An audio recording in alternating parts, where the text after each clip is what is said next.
ကျမမျိုးသားကကွာရှင်းစာချုပ်ကိုနောက်တစ်ချိန်ထပ်ပေးလာတဲ့အခါကျမမငင်းဆန်တော့ပဲလက်ခံလိုက်ပါတယ်ကျမတို့အိမ်တော်ကြီးရဲ့အမတ်တရမှန်သမျှကိုတင်ဆက်ပြီးသူ့အိမ်ကနေဆင်းခဲ့လိုက်တယ်ပထမနေ့မှာကျမရဲ့ဆိုင်မန်နေဂျာအားလုံးကိုခေါ်လိုက်ပြီးနဲ့တော်ကြအောင်သူ့မိသားစုအတွက်ထောက်ပံ့ပေးခဲ့တဲ့ငွေကြေးအားလုံးကိုဖျက်တောက်လိုက်တယ်ဒုတိယနေ့မှာနာမည်ကြီးဆရာဝန်စီသွားပြီးသူ့ညီမအတွက်အိမ်တိုင်းရောက်စေကူပေးဖို့မလိုတော့ကြောင်းတွားပြောခဲ့တယ်တတိယနေ့မှာတော့ကျမရဲ့တင်တောင်းပစ္စည်းအားလုံးကိုယူပြီးတောင်ဘက်အရက်ကိုဥတီတဲ့တင်မောပေါ်တက်ခဲ့လိုက်တယ်ကျမတကယ်ပဲသိချင်မိတယ်ကျမရဲ့ငွေကြေးထောက်ပံ့မှုတွေမရှိတော့ဘဲနေမကောင်းဖြစ်နေတဲ့သူ့ညီမကိုလည်းမိုးမလင်းခင်ကလေးကကျမသွားပြုစုပေးစရာမလိုတော့တဲ့အခါလောဘကြီးတဲ့သူ့အမေအိပ်ရာထဲလဲနေတဲ့သူ့ညီမပြီးတော့မြို့ပြင်ကသူ့အိမ်မှာဝတ်ထားတဲ့သူ့ရဲ့ငယ်ချစ်ဦး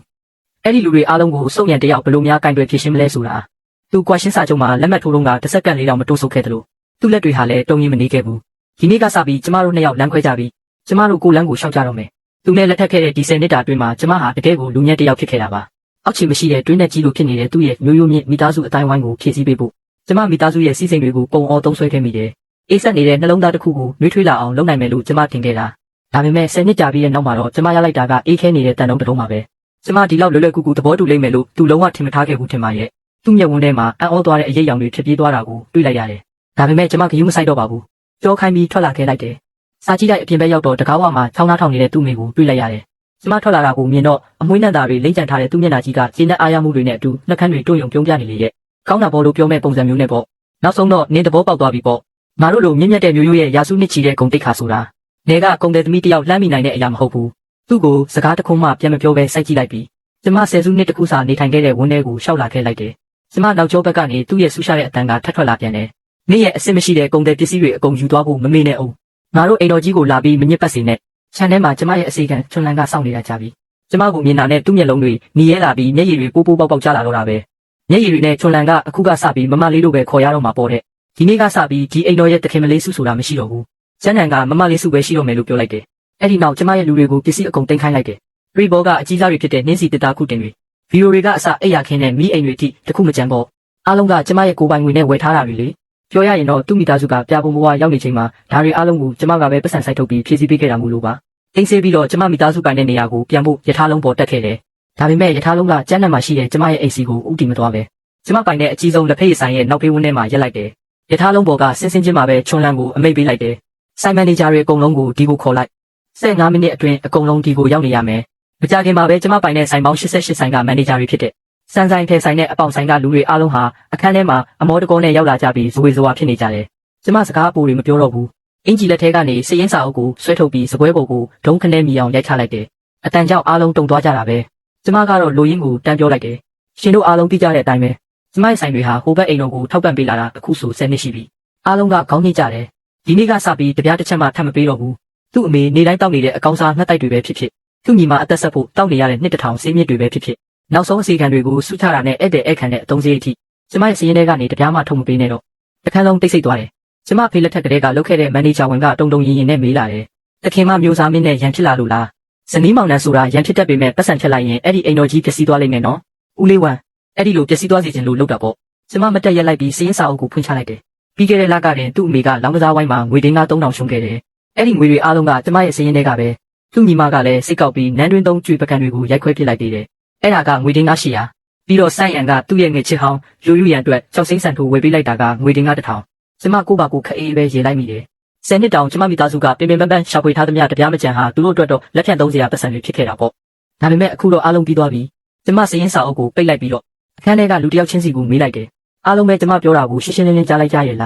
းမန်နေဂျာတွေအားလုံးကတပြိုင်တည်းထဲခေါင်းညိတ်ပြီးပြန်ဖြေကြတယ်ဟုတ်ကဲ့ပါတခင်မလက်ရန်ပြလိုက်တော့လူတွေအားလုံးအခန်းထဲကထွက်သွားကြပြီးကျမတယောက်ထဲကျန်ခဲ့တယ်နောက်တနေ့မနက်စောစောမှာပဲကျမမျိုးတော်ရဲ့နာမည်ကြီးဆုံးဆရာဝန်ကြီးဒေါက်တာဝမ်စီကိုတွားခဲ့တယ်သူ့ရဲ့အမကန်အဆိုင်ကူထုံးကပဲဒီနှစ်တွေတခြားစုံချင်းလျံရဲ့အသက်ကိုဆွဲထားပေးနိုင်ခဲ့တာလေသူ့အသက်ရဲ့တဝက်လောက်ကဒီဆရာဝန်ကြီးကြောင့်ရှင်တန်နေရတာကျမမိသားစုကသူ့အတွက်သုံးခဲ့တဲ့စေဖိုးဝါခါတွေဟာမြို့ပြင်မှာအိမ်တော်ကြီးတစ်လုံးစာလောက်တောင်ရှိနေပြီကျမလူမလွတ်တော့ပဲစေကန်းကိုကိုယ်တိုင်တွားခဲ့တယ်ဒေါက်တာဝမ်ကကျမကိုမြင်လိုက်ရတော့စုံချင်းလျံတစ်ခုခုဖြစ်ပြန်ပြီလားဆိုပြီးအံ့ဩသွားပုံပဲကျမကတော့ချွန်လန်ကိုအချက်ပြလိုက်ပြီးငွေကြီးကိုသူ့စပွဲပေါ်တင်လိုက်တယ်ဒေါက်တာဝမ်ဒါက10နှစ်စာကုသစရိတ်အတွက်နောက်ဆုံးပေးချင်မှုပဲသူကငွေအိတ်ကိုဖွင့်ကြည့်ပြီးကြောင်သွားတယ်တခင်မဒါကအရန်များနေပြီလေပြီးတော့အိမ်တော်ကပေးနေကြကုသစရိတ်ကလာဆင်ပေးတာမဟုတ်လားသူ့စကားကိုကျမဖြတ်ပြောလိုက်တယ်ဒီနေ့ကစပြီးအဲ့ဒီအိမ်တော်ဆိုတာမရှိတော့ဘူ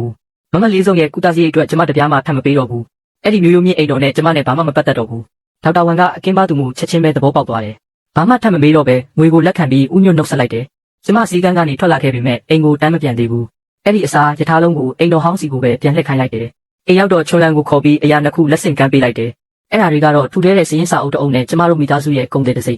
စည်ရင်းစာအုပ်ထဲမှာကျမရဲ့အိမ်ပါပစ္စည်းတွေထဲကနေ10နှစ်အတွင်းသူတို့မိသားစုချေးယူသုံးစွဲခဲ့သမျှအရာအလုံးကိုအသေးစိတ်ရေးမှတ်ထားတာလေဘယ်ပစ္စည်းလဲဘသူအခန်းထဲမှာရှိနေတာလဲဘယ်တော့မှယူသွားတာလဲဆိုတာအကုန်ပါတယ်ကျမချွန်လန်ကိုကြည့်လိုက်တော့သူ့မျက်လုံးထဲမှာခက်ထန်တဲ့အရေးအယောင်တွေတွေ့နေရတယ်ဒီတစိကိုယူပြီးငါတို့အိမ်တော်ကခွန်အားအကောင်းဆုံးအဆောင်ရောက်20ကိုခေါ်ခဲ့အဲ့ဒီအိမ်ထဲကိုတန်တန်မတ်မတ်ဝင်သွားပြီးတော့ငါပိုင်တဲ့ပစ္စည်းမှန်သမျှအကုန်ပြန်သိမ်းခဲ့ချွန်လန်ရဲ့မျက်လုံးတွေဝင်းကလေးဖြစ်သွားပြီးစိတ်ချပါမမလေးတစ်ခုမကြံပြန်ရစေရမယ်လို့ကျမကတိပေးပါတယ်လို့ပြန်ဖြေခဲ့တယ်ကျမကတော့အဲ့ဒီမျိုးရိုးမြင့်အိမ်တော်ကြီးရဲ့အဝင်ဝါးနဲ့တလန်းကျော်လောက်မှရှိတဲ့မြင်းရထားထဲမှာထိုင်နေတယ်တိတ်မကြလိုက်ပါဘူးအဲ့ဒီဘက်စီကနေရုပ်ရုပ်တဲတဲအတန်တွေစပြီးကြားလိုက်ရတော့တာပဲအဖွားကြီးစုံခဲ့ရဲ့အော်ဟစ်ဆဲဆိုနေတန်တွေပါအောက်တန်းစားကုန်တယ်မျိုးအဆင်မရှိတဲ့ဟာမှနင့်ကိုငါသားနဲ့အခုချက်ချင်းကွာရှင်းခိုင်းမယ်ဟာတဲ့စိတ်မကောင်းစရာပဲသူသားကကျမကိုမနေ့ကလေးကကွာရှင်းစာချုပ်ပေးထားပြီးသားလေတနားရီလောက်ကြာတော့အိမ်တော်ထဲကနေပစ္စည်းတွေအပြည့်နဲ့ရင်နှန်းကြီးထွက်လာခဲ့တယ်အရှိဆုံးကတော့ကျမရဲ့စက်နှစ်ခေါက်ချိုးပပုတ်ထွင်းနင်းစီတတလိုက်ကကြီးအဲ့ဒီအဖွားကြီးကသူမအခန်းကိုခန့်ညာအောင်ဆိုပြီးအတင်းယူထားခဲ့တာလေအဲ့ဒီနောက်မှာတော့ကျမအဖေပေးထားတဲ့တောင်ကုန်းတဘာဝအလားပကြီးကားကြီးစုံရံကသူ့စာကြီးကန်းကိုအစင်တန်းရှိသွားစေတယ်ဆိုပြီးယူထားခဲ့တာပေါ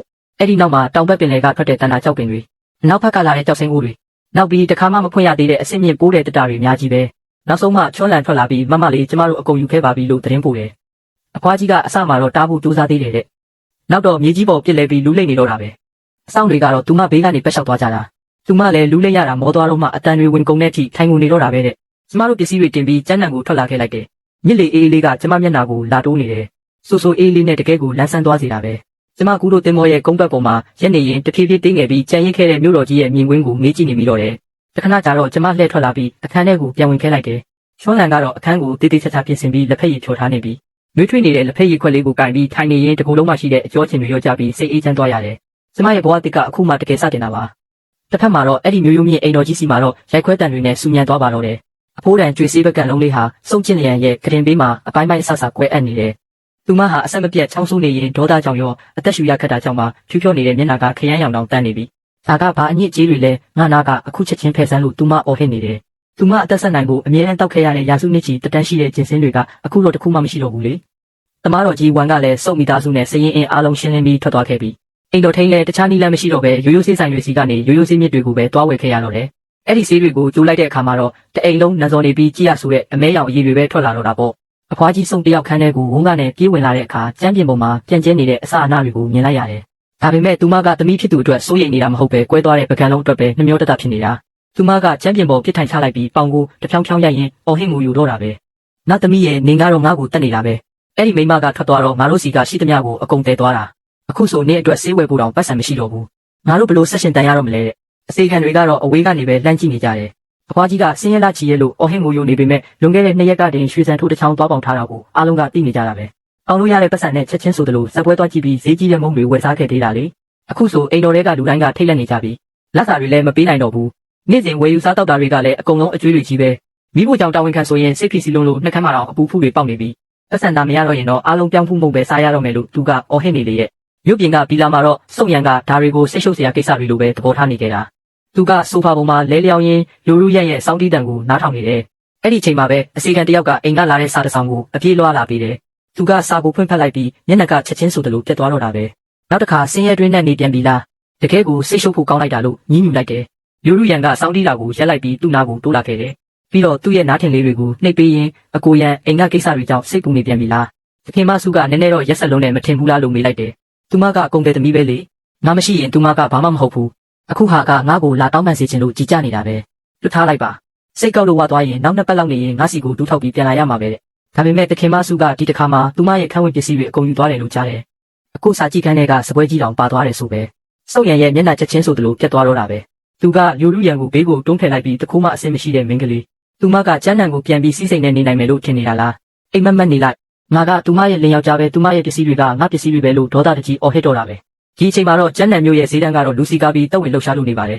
ကျမအစ်စ်ဖွင့်ထားတဲ့ပိုးထဲဆိုင်ရှိမှာမန်နေဂျာနဲ့အတူအစ်စ်ရောက်လာတဲ့ပိုးထဲအထက်လိုက်ကိုစစ်ဆေးနေလုံးပေါ့တခင်မဒီတစ်ခေါက်ပစ္စည်းတွေကိုကြည့်ပါဦးတကယ်ကိုအဆင့်မြင့်ဆုံးပစ္စည်းတွေကြီးပဲကျမခေါင်းငိတ်ပြီးပြန်ပြောဖို့အလုပ်မှာပဲရုတ်တရက်လက်ကောက်ဝတ်ကိုအတင်းဆွဲညစ်တာခံလိုက်ရတယ်လက်ထဲကစရင်စာအုပ်လေးနဲ့မြေပြင်ပေါ်ကိုဖုံးကလေးပြုတ်ကျသွားတော့တာပဲမော့ကြည့်လိုက်တော့စုံရံရဲ့မျက်နှာဒုက္ခပေါင်းစုံခံစားထားရတဲ့ပုံနဲ့ဒေါသတွေတောက်လောင်နေတယ်သူကအရင်ကထပ်ပိန်သွားပြီးအသားတွေလည်းမဲညစ်နေတယ်လို့